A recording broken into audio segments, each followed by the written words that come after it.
ఆమేన్. హల్లెలూయా. ప్రభువైన యేసుక్రీస్తు వారి ప్రశస్త నామమున ఈ యొక్క ఆధ్యాత్మిక ఎదుగుదల కొరకు ఎదురు చూస్తున్న మీ అందరికీ శుభాభివందనాలు తెలియజేస్తున్నాను. దైవ దేవునికి కృతజ్ఞతగా నడిపించుగాక. ఇక ప్రత్యేకమైన లెంట్ సీజన్ని ప్రతిష్ఠ ప్రార్థనతో ప్రారంభించుకున్నాం. ప్రేమానమ్మకం గల తండ్రి, కృపగల దేవా, మీరు ఇచ్చిన శ్రేష్టమైన సమయమును బట్టి కేవలం ఉచితమైన కృపలో ఈ సంవత్సరం మమ్మల్ని బ్రతికించారు, జీవింపచేసి మా అపరాధములను పాపములను క్షమించి మా యొక్క దినములు అనుగ్రహించి మరి యొక్క ఆధ్యాత్మిక వసంతం అనే యొక్క లెంట్ సీజన్ మీరు అనుగ్రహించాలనుకున్నా మేము అనుభవించిన శిక్షను, మేము పొందవలసిన శ్రమను, మరణమును ఆయన మీరు శ్రమను వహించి సహించి అన్యాయపు తీర్పులు భరించి శిలువను ఆయన కిరీటముగా సింహాసనముగా ధరించి మాడించి సమాధి చేయబడి మా కొరకు పునరుద్ధానాన్ని ఆ క్రమమును బట్టినా ప్రభువా, మేము పొందవలసిన యొక్క శిక్ష మీ యొక్క మరణ పునరుద్ధానము ద్వారా జయమును అనుగ్రహించి మాకు ఇచ్చిన యొక్క మంచి మార్గమును మేము కూడా మీ యొక్క శ్రమలను తలచుచు మిమ్మల్ని పోలి నడిపించుటకు మా శరీరమును ఆత్మయను హృదయమును ఆయన మీకు వశపరచుటకు లోకముల ఆటంకముగా ఉన్న దాన్ని బంధించుకొని ఆత్మీయమైన ఫలములను శారీరకమైన సాక్షాత్మైన జీవితం అంటే ఏర్పాటు చేయబడే యొక్క లెంట్ సీజన్ బట్టి తండ్రి యొక్క కుమారుని యొక్క పరిశుద్ధాత్మ యొక్క దేవునామము ఆధ్యాత్మిక వసంతము ఆయన యొక్క లెంట్ సీజన్ మీకు నామంలో ప్రతిష్ఠించగా ఈ వ్రత దినములని, ఈ దీక్ష దినములని పట్టుదల కలిగి మీలో వర్ధిల్లి ఫలములు ఫలించి మీకు సజీవ సాక్షులుగా మీ రాజ్య పౌరులుగా నాన్న బిడ్డలు తీర్చిదిద్దబడి భాగ్యములు దయచేయమని మేడలతోనూ మీ యొక్క అనుకూలతతోనూ పరిశుద్ధాత్మ నడిపి మీ రూపమునకు నాయన, మీ రాజ్యమునకు నాయన మమ్మల్ని వారసులు చేయమని యేసు నామమున అడుగుతున్నాము. ఆమేన్. అన్ని కాలములన్నాయో నిన్నాకరంబాయో వన్నెకెక్కిన మోక్ష వాసాలి సన్నూతుడున్నాతమయ్యుండామున్నే నీకు అన్ని కాలం పూలన్నాయో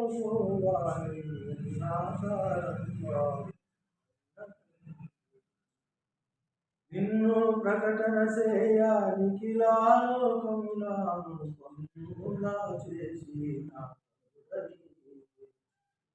ఉన్నాలోకంబులానుగాక కరుణ సంపన్నతతో నేను ప్రభునానివే అన్ని జీవులనెరిగి ఆహారమిచ్చుచున్నా సర్వాన్ని ఎన్నా శక్యముగాక ఉన్న లక్షణముల సన్నోదించుటకునే చాలునా అన్ని కాలములన్నాయో పోవాయి ఎనాదరంవాయు వీళ్ళరా మన జీవితమును క్రీస్తు సమర్పణకు పోల్చుకున్నట్టుకు మార్చుకున్నట్టుకు అనుకూలమైన ఇక ఆధ్యాత్మిక వసంతం మనం కూర్చున్న ఇక లెంట్ సీజన్లో యేసుక్రీస్తు వారు పునరుద్ధాన అనుభవంలోనికి రావాలంటే మనము కూడా మన శిలువను ఎత్తుకొని మన శరీరములకు ప్రభువుని చేరుటకు, ప్రభువుని ధరించుకున్నట్టుకు ఆటంకముగా ఉన్న స్థితిని మార్చుకున్నట్టుకును, ఆత్మీయమైన స్థితిలో ఎదుగుటకును ప్రభు ఇచ్చిన మార్గము ఈ యొక్క ఆధ్యాత్మిక వసంతం. అవునండి, ఈ యొక్క ఆధ్యాత్మిక వసంతములో ఈ సంవత్సర ధ్యానములుగా ప్రభు యొక్క ప్రేరణను బట్టి రోమీయులకు రాయబడిన పత్రిక ఆధారం చూసుకొని రోమీయుల యొక్క పత్రికను ధ్యానము చేయడానికి ముందుకు సాగుతున్న ఈ 40 దినములు ఈ యొక్క చక్కని వాక్యాన్ని పౌలు సంఘములకు, అపోస్తుడైన పౌలు గారు సంఘములకు బలపరుస్తూ సంఘములో ప్రభువుని రాజ్యమును తీర్చిదిద్దుకు చేసిన యొక్క ప్రయత్నాన్ని మనం కూడా అవలంబించాలని, ఇది మనకు అనుకూలతని మనము స్వీకరిస్తున్నాం. అవును, నిజమే, లోకంలో ఎన్నో ఆటంకాలు, ఎన్నో అభ్యంతరాలు, ఎన్నో మాటలు, ఎన్నో అవరోధాలు, ఎన్నో రకాల బాధలను ఎదుర్కొని దీన్ని మనం పాటిస్తుంటాం. అవునండి, విమర్శించేవాళ్ళు ఉన్నారు, తప్పు పట్టేవాళ్ళు ఉన్నారు, అబద్ధపు వాదనలు చేసేవాళ్ళు ఉన్నారు. వీరందరినీ మనం పక్కన పెట్టి మనకు ముందు ప్రవక్త అయిన మోషే ప్రభువుని కలిగి ఉండుటకు, ప్రభు చిత్తాన్ని నెరవేర్చడానికి 40 దినములు ఆయనతో ఎలా గడిపాడో మనం కూడా కొన్ని 40 దినములు ప్రభువులో ప్రభు మాట ప్రకారం జీవించటకు ప్రత్యేకించి మత్తయి సువార్త 4వ అధ్యాయంలో యేసు ప్రభు వారు బాప్తిసము తీసుకున్న తర్వాత తండ్రిగా కుమారునికి గురించిన ఇవ్వబడిన సాక్ష్యం అనగా దైవత్వం కలిగిన తండ్రిగా పరిపూర్ణమైన మానవుని దశలో మానవుని కొరకు యేసునాథుని కొరకు ఇచ్చిన సాక్ష్యం, ఈయన నా ప్రియ కుమారుడు, ఈ యందు నేను ఆనందించుచున్నాను. ఈయన నా ప్రియ కుమారుడు, ఈయన యందు నేను ఆనందించున్నాను. మన జీవితాలను బట్టి కూడా ప్రభు ఆనందించాలని, మన జీవితాలను పరిపూర్తి చేసుకున్నట్టుకి ఈ మండలి కాలము. అవునండి, ఈ సాక్ష్యం ఇవ్వబడిన తర్వాత మత్తయి సువార్త 4వ అధ్యాయం మనం గమనించినట్లయితే, అప్పుడు యేసు అపవాది చేత శోధించబడుట ఆత్మ వలన అరణ్యమునకు కొనుక్కోలేదు. 40 దినములు 40 రాత్రులు ఉపవాసం ఉండిన పిమ్మట ఆయన ఆకలి కొనగా. ఉపవాసం అనగా దేవునికి సమీపముగా ఉంటాం, తండ్రికి సమీపముగా ఉంటాం, తండ్రి ఉద్దేశాన్ని నెరవేర్చడం. సాధారణంగా మనుషులుగా మనం శారీరకంగా ఆలోచించి భోజనము మానివేయట, లేకపోతే ఒక పూట తిండి ఆపివేయడం అనుకుంటాం. కానీ తిండికి మించిన ప్రాముఖ్యత నీ మనస్సుని హృదయం దేవునికి ఇష్టంగా ఉంటుంది. ఆయన వాక్కులో ఆయనతో కలిసి నడవటం. ఇవ్వండి, ఈ స్థితిలో శోధన అన్నది, ఎదురు దాడి అన్నది, లేకుంటే ఇస్కింపు అన్నది సహజం. వీటన్నిటిని జయించిన తర్వాత మనం 11వ వచనాన్ని చూసినట్లయితే, మత్తయి సువార్త 4వ అధ్యాయం 11వ వచనం, అంతటా అపవాది ఆయనను విడిచిపోగా ఇదిగో దేవదూతలు వచ్చి ఆయనకు పరిచర్య చేసింది. ఇప్పుడైతే నువ్వు నీ జీవితంలో పరిపూర్ణముగా దేవుని మీద ఆధారపడటము, దేవుని ఎడల విశ్వాసము కలిగి ఆయన మాట ప్రకారం నడుస్తున్నావు, ఏ జీవితమును ప్రభు అనుగ్రహించినట్లు నువ్వు ఆయనకు లోబడి ఉంటున్నావో, ఆయన ధరించుకుంటున్నావో, అప్పుడు దేవదూతల పరిచర్య నీకు చేయబడుతుంది. దేవదేవుడు నీతో నడిచినప్పుడు దేవదూతలు కూడా నీ పాదములకు రాయి తగలకుండా వారి పరిచర్య నీ వరకే కాదు, కానీ నీకు సాక్షార్థమైన జీవితం ఇది. క్రీస్తుని గురించిన పిలుపులో ఉన్న సాక్షార్థము, అనుభవంతో కూడిన ఆనందము ఈ యొక్క రోమా పత్రిక మనకు తెలియజేస్తుంది. కనుక ఈ సంవత్సరం అంశముగా మాండలి కాలంలో రోమిలకు రాయబడిన పత్రిక సార్వత్రిక సంఘంలో మనం ఉండటానికి మనం కూడా అన్వయించుకుందాం. రోమా పత్రికలో పౌలు చెప్పిన మాటలు మనం గమనించినట్లయితే, పరిచర్య వాకులో పౌలు రోమా సంఘాన్ని దర్శించే ఉద్దేశంతో తన రాకకు వారిని సిద్ధపరుస్తూ రోమీయులకు పత్రిక రాశాడు. రోమాలో కొంతకాలం పరిచయం చేసి వారి యొక్క సహాయ సహకారంతో స్పెయిన్కు వెళ్ళాలని పౌలు యొక్క ఆలోచన. క్రైస్తవ విశ్వాసం గురించి, విశ్వాసాన్ని దైనందిన జీవితంలో ఆచరించడం గురించి పౌలు మనకు అవగాహన కల్పిస్తున్నాడు. ఈ పత్రికలో దాగి ఉన్న అవునండి, ప్రభు యొక్క పరిచయంలో ఉన్న ధన్యత నీ వరకే కాదు, కానీ నీ ద్వారా అనేకులకు వెళ్ళాలని, సేవకులను బలపరిచి సేవలో పాలిభాగం చేయాలని, నువ్వు కూడా ప్రభు యొక్క సేవలో పరిపూర్తి చెందాలని ఈ సంఘానికి రాస్తున్నాడు, లోకానికి కాదు. జాగ్రత్తగా వినండి, ఈ పత్రికలు దేని కొరకాయి అంటే సంఘానికి. ప్రకటన గ్రంథంలో యోహాను కూడా ఇదే మాట అంటాడు, సంఘముతో ఆత్మ చెప్పు మాటలు చెవి గలవాడు. ఈ రోమ పత్రికలో నేను మీకు ముందుంచాల్సిన అంశం ఏమిటి అంటే దేవుని రాజ్యం. దేవుని రాజ్యం ఎవరికంటే విశ్వాసే, దాన్ని కోల్పోకుండా అందులో నువ్వు ఉండాలి అంటే కొన్ని చేర్చాలన్న ప్రభు యొక్క సంకల్పంలో నువ్వు ముందుకు సాగాలి. నువ్వు ముందుకు సాగుతున్నప్పుడు వచ్చే అవరోధాలను, ఆటంకాలను యేసు ప్రభు 40 దినములో ఉపవాసం ఉండిన తర్వాత ఏ విధంగా అపవాది యొక్క కుతంత్రమైన కుళ్ళను జయించాడో, నువ్వు కూడా ఈ మాండలి కాలంలో అన్నిటిని దాటుకొని ప్రభువుని సంధించాలి. ఈ మాండలి కాలం వరకే కాదు, కానీ 40 రోజులు నువ్వు ఉండగలిగితే సంవత్సరం అంతా నువ్వు ఉండగలవు. జీవితకాలం అంతా దాని ప్రకారం నడుచుకుని దేవుడు క్లియర్గా గమనించండి. పౌలు యొక్క ఉద్దేశం రోమీయులకు రాయబడిన పత్రిక 14వ అధ్యాయం 17వ వచనం స్పష్టంగా సెలవిస్తుంది, దేవుని రాజ్యము భోజనము పానము కాదు, కానీ నీతిను సమాధానము పరిశుద్ధాత్మ ఆనందం. చాలాసార్లు బ్రతికుంటున్నాం, కానీ ఈ పరిశుద్ధాత్మ ఆనందాన్ని కోల్పోతున్నాం. కనుకనే ఆ నీతితో కూడిన సమాధానం మనం అనుభవించాలని నీతిరాజు యేసురాజు సమాధానకర్త అధిపతి యేసు ప్రభు వారు పరిశుద్ధాత్మను మనకు అనుగ్రహించగా దాని యందు ఆనందించాలని లోకములో ఆటంకముగా ఉన్నది. ప్రత్యేకించి ఈ మానవ కాలంలో దేవుని రాజ్యము భోజనము పానము కాదు. శారీరకంగా ఉపవాసం అంటే ఈ ఆహారం గురించి, ఈ యొక్క పానము గురించి, ఎంత సమయం ఉండాలి, ఎన్ని రోజులు ఉండాలి, ఎన్ని గంటలు ఉండాలి అన్నది ప్రశ్న కాదు. దీన్ని తీసి పక్కన పెట్టండి.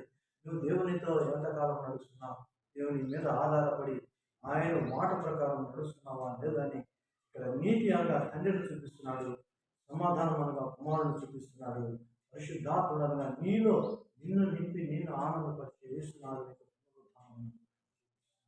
స్థితి మనకు పరిపూర్ణం కావాలని ఈ సంవత్సరం ప్రభు మనకు ఈ యొక్క రోమీయులకు రాయబడిన పత్రికను పౌరు భక్తుల ద్వారా అందిస్తుండగా మాటలి కాలంలో జాగ్రత్తగా విందాం, ప్రభుపై ఆనుకుందాం. కృపయో సమాధానమును ప్రభు మాకు అనుగ్రహించలాగా ప్రభు చేతిగా దేవుడు మిమ్మల్ని దీవించి ఆశీర్వదించగా వెళ్దాం. వర్తమానంలోకి వెళ్దాం. అపోస్తలుడైన పౌలు ఇక రోమా సంఘమునకు రాసిన ఈ పత్రిక 1వ అధ్యాయం 1-7 వచనాలు చదువుతున్నాను. గమనించండి, ఈ పత్రిక తెలుగు లేకుంటే దక్షిణ భారతదేశపు భాషలో స్పష్టంగా రాయబడింది ఏమిటంటే క్రీస్తు శకం 58వ సంవత్సరంలో ఇది పౌలు భక్తుడు రోమా సంఘానికి అందిస్తున్నాడు, రాస్తున్నాడు. అయితే ఆ గ్రీకు వర్షంలోకి వచ్చేసరికి ఇది 57-58 మధ్య కాలంలో ఉన్నాడు. ఏదేమైనా కానీ యేసు ప్రభు వారిని సమకాలికుడు పౌలు భక్తుడు. యేసు ప్రభు వారు సజీవుగా ఉన్నప్పుడు ఆయన్ని గుర్తించలేకపోయిన పునరుద్ధానుడైన యేసు ప్రభు ఆయన్ని స్పందించినప్పుడు ఆయన గుర్తిస్తున్నాడు. ఆయన కొరకు జీవితాన్ని సమర్పించుకుంటున్నాడు. ఆయనలో నడిచి ఆ క్రీస్తు శకం 58వ సంవత్సరంలో ఈ పత్రికను రోమీయుల ద్వారా మనకు అందిస్తున్నాడు. కనుక మనం అనుభవించుకున్నాం. ముందుకు సాగుదాం. రోమీయులకు రాయబడిన పత్రిక 1వ అధ్యాయం 1వ వచనం నుంచి 7వ వచనం వరకు చదువుతున్నాను. జాగ్రత్తగా ఆలోచించండి, ఆలకించండి. యేసు క్రీస్తు దాసుడును అపోస్తలుడుగా ఉన్నట్టు పిలువబడిన వాడు, దేవుని సువార్త నిమిత్తం ప్రత్యేకించబడిన వాడైన పౌలు రోమాలో ఉన్న దేవుని ప్రియులందరికీ అనగా పరిశుద్ధులుగా ఉన్నట్టు పిలువబడిన వారికి శుభమని చెప్పి ఆయనది. మళ్ళా చెప్తున్నాను, ఈ మాండలి కాలం లేకపోతే ఈ యొక్క ఆధ్యాత్మిక వసంతం అనే యొక్క లెంట్ సీజన్ లేకపోతే శ్రమల ధ్యానములని శిలువ ధ్యానాలు ఇది కేవలం సంఘానికి మాత్రమే, అనగా ఎవరైతే యేసు ప్రభువుని సొంత రక్షకంగా అంగీకరిస్తున్నారో వారికి బాప్తిస్మం తీసుకొని ప్రభువులో కొనసాగుతున్న వారికి వారి జీవితాలు పరిపూర్ణమవుతుంది. అందుకనే నీ పిలుపు ఏమిటి? ముందు యేసుక్రీస్తు దాసుడును అపోస్తలుడుగా నుండుటకు పిలువబడిన వాడును దేవుని సువార్త నిమిత్తము ప్రత్యేకించబడిన వాడనైన Paul. It is not only power. ఈరోజు నీకు నాకు కూడా పౌరు వారికి మాత్రమే కాదు, ఈ యొక్క పిలుపు నీకు నాకు కూడా కావాలని ప్రభు అంటున్నాడు. ప్రభు నేను దేనికి పిలిచాడయ్యా అంటే ఆయనలో ప్రత్యేకంగా జీవించుటకు, ఆయనను కళ్ళారా చూచుటకు, ఆయనను అనుభవించి అనేకులకు ఈ వర్తమానం తెలియచేయటం. ఈ 3 విషయాలు ఈరోజు మనం మనసులో ఉంచుకోవాలి. ఆధ్యాత్మిక వసంత మొదటి దినములో మనము పౌలు భక్తుల్ని దేనికి పిలిచాడో అదే పిలుపుతో మనల్ని పిలుస్తున్నాడు, అదే ఉద్దేశంతో మనల్ని జీవించమని చెప్తున్నాడు. ప్రభు పిలుపు కావాలి, నీకు సాక్షాత్మైన జీవితం కావాలి, ఈ అనుభవం ఇతరులకు నువ్వు పంచిపెట్టేవాడిగా ఉండాలి. ఇదే ఈ మొదటి 1, 2, 3 వచనాలు కలిసి ఉన్నాయి. మూడిట్లో చెప్తున్నాడు. యేసుక్రీస్తు దాసుడైన పౌలు అపోస్తలుడుగా నుండి పిలువబడిన వాడును, దేవుని సువార్త నిమిత్తము ప్రత్యేకపరచబడిన వాడును, పౌలు రోమాలో ఉన్న దేవుని వీళ్ళందరికీ, అనగా ఇప్పుడు నువ్వు ఉంటున్న ప్రాంతం అంతటికీ దేవుని గురించిన సాక్షివై ఉండటానికి పిలిచి నీకు శుభాకాంక్షలు తెలియజేస్తున్నాడు. అవునండి, ఈ స్థితి నీకు కావాలని ప్రభు నిన్ను పిలిచిన యొక్క పిలుపులో దాగి ఉన్న మర్మమును అన్వయించుకోవాలని ప్రభు యొక్క ఉద్దేశం. గమనించండి, పిలిచిన పిలుపును నిరర్థకం చేయవాలి. మనం ఎందుకు పిలువబడ్డామో చీకటి పేతురుభక్తుడైతే ఒక మాట చక్కగా అంటాడు, చీకటిలో ఉన్న మనల్ని ఆయన తన ఆశ్చర్యకరమైన వెలుగులోనికి పిలిచిన వారి గుణాతిశయమును ప్రచురం చేయనిమిత్తము మనం ఏర్పరచబడిన వంశంలో రాజుల యాజక సమూహంగా ఆయన సెలవిస్తున్నాడు. అవునండి, గమనించండి, పౌలు యొక్క ఉద్దేశాన్ని పేతురు రాసిన మొదటి పత్రిక 2వ అధ్యాయం 9వ వచనంలో స్పష్టంగా అంటాడు. అయితే చాలా ఉన్నాయి మనకి, కానీ వాటిలో ముఖ్యమైనది అయితే మీరు చీకటిలో నుండి ఆశ్చర్యకరమైన తన వెలుగులోనికి మిమ్మును పిలిచిన వారి గుణాతిశయమును ప్రచురము చేయ నిమిత్తము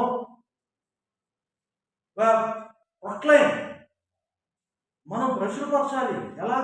నువ్వు చెడుగా ఉండి లేకపోతే నువ్వు ఆటంకపరచువానిగా ఉండి నువ్వేం చేస్తావు? ఈరోజు మనం కమ్యూనికేషన్ వ్యవస్థ చూస్తే ఒక సేవకుడు చెప్పిన దానికి ఒక సేవకుడు ఆటంకపరుస్తున్నాడు తప్ప కొత్తగా క్రీస్తు గురించి ఎవరు అందించలేకపోతున్నాడు. ఒక సేవకుడు ఇంకొక సేవకుని గురించి చెప్తున్నాడు కనుక, కానీ పరమ సేవకుడైనా లేకుంటే రక్షణ కలుగు చేసిన యేసు ప్రభువారి గురించి చెప్తున్నాడా అని ప్రభు నిన్ను దేనికి పిలిచాడంటే, చీకటిలో నుండి వెలుగులోనికి నేను ఎందుకు రమ్మని పిలిచాడంటే, ఆయన యొక్క గుణాతిశయమును ప్రచురపరచుటకు మాత్రమే.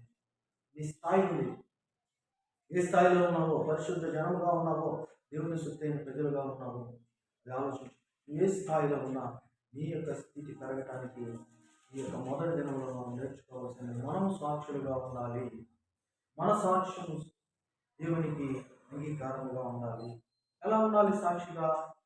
వాక్యం స్పష్టం. ప్రభువుని పోలి మనం నడుచుకోవాలి.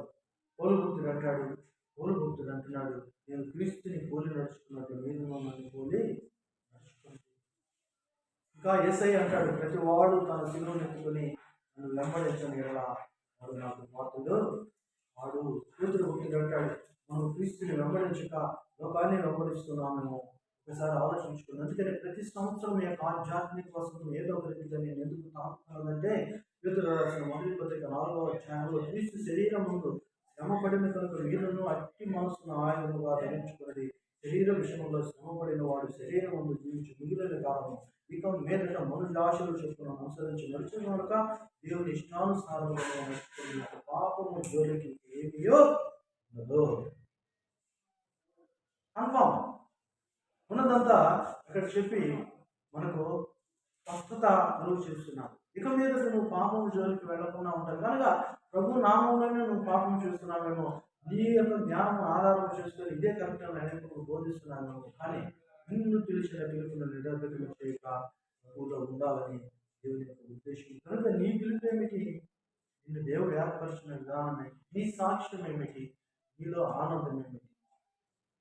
వాక్యం స్పష్టం.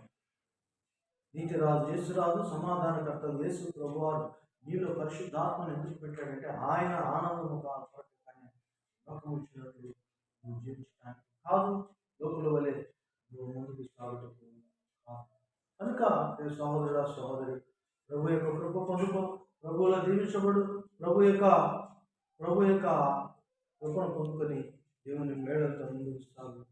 వాక్యం స్పష్టం. ఇగో ఇక మీదట మనుజాశలు చొప్పున నడువుక అనగా మనుషుని యొక్క ఆశ ఎప్పుడు ఏదో ఒకటి తినాలని ఉంటుంది, ఎవరో గురించి ఆలోచించాలని ఉంటుంది, ఏదో జోలికి వెళ్ళాలని ఉంటుంది. అందుకనే ఈ యొక్క పాపం అంటే ఇది కానిది ఇంకొకళ్ళ దాని జోలికి వెళ్తున్నావు పాపమే కదా. తినకూడదని నువ్వు అనుకున్నప్పుడు తింటున్నావు అంటే పాపమే కదా. తినకుండా మిగిలిచ్చిన దాన్ని దేవుని నామంలో పేదలకు పెట్టకుండా, లేకపోతే దిక్కుమాలిన వారికి ఇవ్వకుండా నీ ఇష్ట ప్రకారం ఉంటున్నావు అంటే అది దేవుని ఎదుట నేరమే కదా. అందుకనే శరీరానుసారమైనది, ఆత్మానుసారమైనది రెండు ఉన్నాయి. ఈ ఉపవాస దినాల్లో ఈ యొక్క ఆధ్యాత్మిక వసంతంలో శరీరానుసారమైన దానిని బంధించుకుని ఆత్మను బలపరిచే ఆత్మానుసారమైన జీవితానికి శరీరాన్ని లోపరచాలని ప్రభు యొక్క ఉద్దేశం. అందుకనే విషయాగ్రంథం 58వ అధ్యాయంలో యొక్క ఉపవాసం గురించి రాస్తూ ఆయన చెప్పే మాటలు మనకి బాగా సుపరిచితమే. ఉపవాసం ఉంటూ వ్యాపారం చూసుకుంటాం. మన యొక్క వ్యాపారం అంటే దేవుని నామంలోనే ఇచ్చుకోవటాలు జరుగుతుంటాయి. నేనేమో ప్రార్థన, శ్రమ, జ్ఞానము, గుడికి వెళ్తున్నామంటాం, లేకపోతే ప్రార్థన చేసుకుంటాం అనుకుంటాం, అని అన్ని లోకపు ఆలోచనలు లోకంలో ఉన్నాయి. మనమే కాదు, మన పని వారి చేత కఠినమైన పనులు చేపిస్తామని చెప్తాడు 4వ వచనంలో. అలహాపడతా ఉంటారు, బుద్ధులు అన్యాయంగా తగులాడతామంటారు. కంఠస్వని మన యొక్క స్వరము పరలోకములకు వినపడకుండా లోకానికి వినిపించేటట్టు లోకమైన ఇంటి ఉపవాసం నాకు అనుకూలమా? ఆలోచించింది. శరీరాన్ని ఆయుస్సు పెట్టుకునే విధానం అక్కడ చూపిస్తున్నాడు. దాని కింద అంటున్నాడు, ఇగో దిక్కుమాలిన వాడిని ఎందు చేర్చుకున్నట్టు వస్త్రహీనుడు నీకు కనిపించిన వస్త్రం దేవునికి ఇష్టమైన జీవితం లేకుండా దేవదూతల పరిచర్యను, పరిశుద్ధాత్మయంగా ఆనందమును కోరుకుంటూ కూడా అబద్ధికమే కదండి.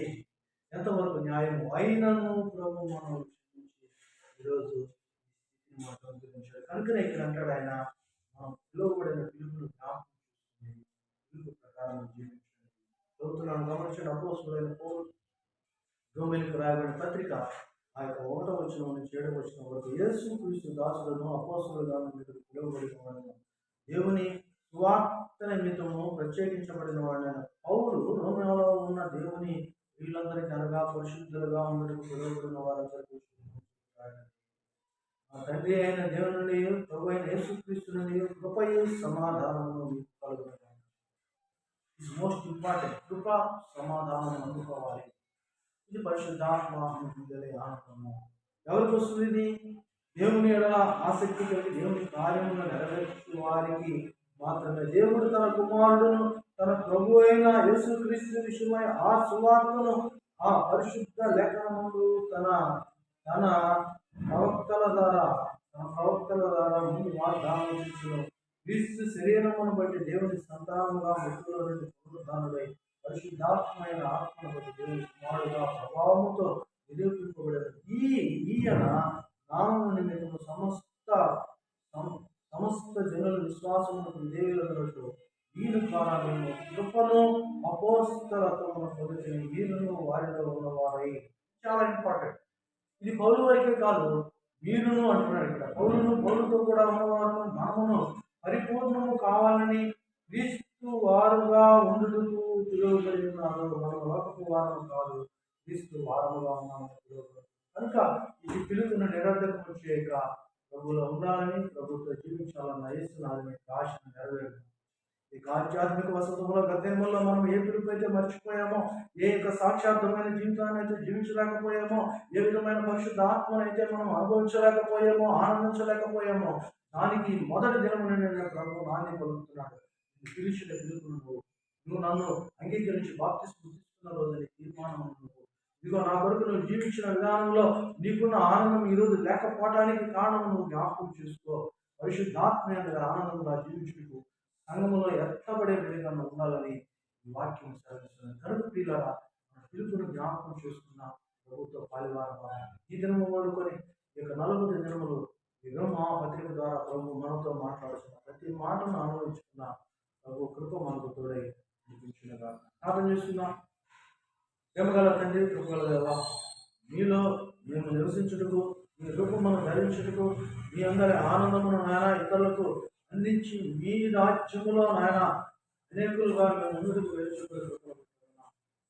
దేవా, ఈ యొక్క సహవాసంలో పాల్గొంటున్న బిడ్డలను మీరు ఆధ్యాత్మిక నడిపించమని, శిక్షించమని, ఈ ఆనందం ప్రతి బిడ్డకు అందించమని యేసుక్రీస్తు నామమున అడిగివేడుచున్నాం. ఆమేన్.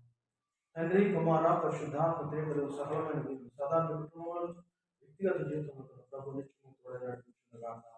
ఆమేన్. వీళ్ళరా ఈ యొక్క వర్తమానంలో మీ వరకే కాక మీ స్నేహితులకు, శ్రేయభిలాషులకు, ఆత్మీయులకు, ఆయా పరిచయస్తులందరికీ పంపించండి. వారు కూడా ప్రభు యొక్క రూపములకు మార్చబడేలాగా, పరలోకములు అందరూ కలిసి ఆనందించేలాగా దేవుని రాజ్య పౌరులుగా ప్రతిబిడ్డను తీర్చిదిద్దండి. దేవుడి మాటల యొక్క కాలం మీకు తోడైన godly, God bless you.